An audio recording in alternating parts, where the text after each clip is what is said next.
What if the very cornerstone of the tech world, a company that practically built Silicon Forest, is now making unprecedented cuts? For over 50 years, Intel's presence in Oregon was a story of relentless growth.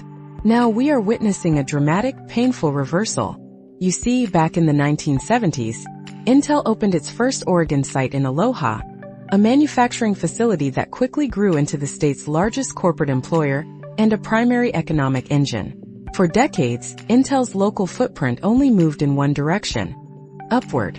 We saw billions of dollars pouring into its Hillsboro factories, attracting top scientists from across the globe, all working to develop the world's most advanced computer chips. Sure, Intel might occasionally trim a few jobs during slower periods, but they always backfilled them almost immediately. Just last year, the company was even touting a massive expansion, promising thousands more Oregon jobs. But that expansion won't happen. Instead, Intel has embarked on an unprecedented and sustained campaign to shrink its business, responding to a series of deep technical and financial crises. And Oregon is truly bearing the brunt of this pain. Intel has made the deepest cuts to its local workforce ever, eliminating at least 5,400 Oregon jobs since August alone, including 2,400 layoffs in just the past week. Their local workforce now sits below 18,000, the lowest point in over a decade, and sources inside Intel tell us more cuts are coming. These weren't just any jobs. Many of those who lost their positions worked in highly technical fields, in an industry paying an average of $180,000 a year. These were cornerstone jobs that buoyed the entire state. The harsh reality? Most won't find similar work locally. As Hillsboro Mayor Beach Pace sadly put it, a lot of them will likely need to leave Oregon, meaning we lose our friends, neighbors, their talent, and a vital tax base. This moment feels particularly vulnerable for Oregon, as Intel's struggles coincide with setbacks at other major institutions like Nike and Oregon Health and Science University, putting the state's knowledge economy at real risk. So, how did a titan like Intel get here? Their troubles really began several years ago in their Hillsboro research labs. Intel's engineers continually pushed the limits of physics, creating new recipes for more sophisticated computer chips that led the entire industry. Because Intel's technology was the most advanced, its processors powered nearly every PC and data center. That, in turn, fueled even more investment into future innovation. But then, everything went wrong in the years leading up to the pandemic. Intel suffered years of crippling delays in a key new chip technology, right as rivals like Nvidia and Taiwan's semiconductor manufacturing company began surging ahead with their own, more advanced processors. It was like missing a crucial train while everyone else boarded.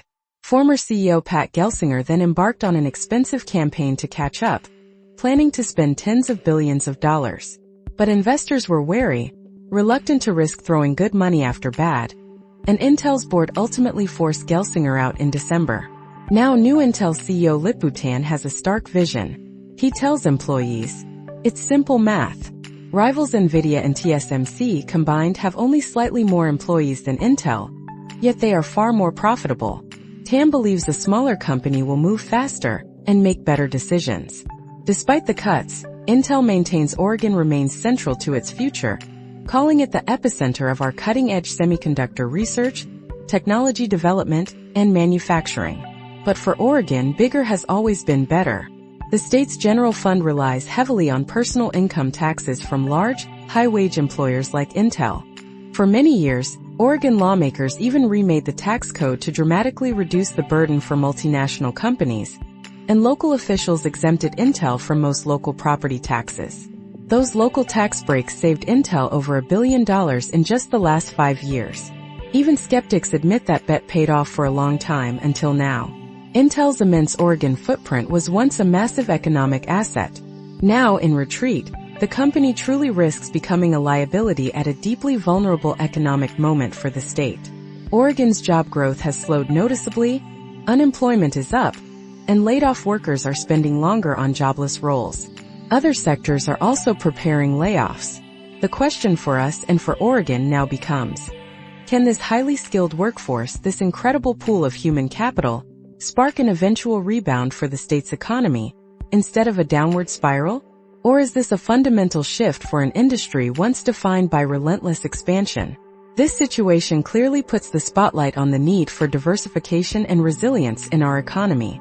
We have to wonder, what does the future of the Silicon Forest look like when its most formidable tree begins to shed its leaves so dramatically? What are your thoughts on this?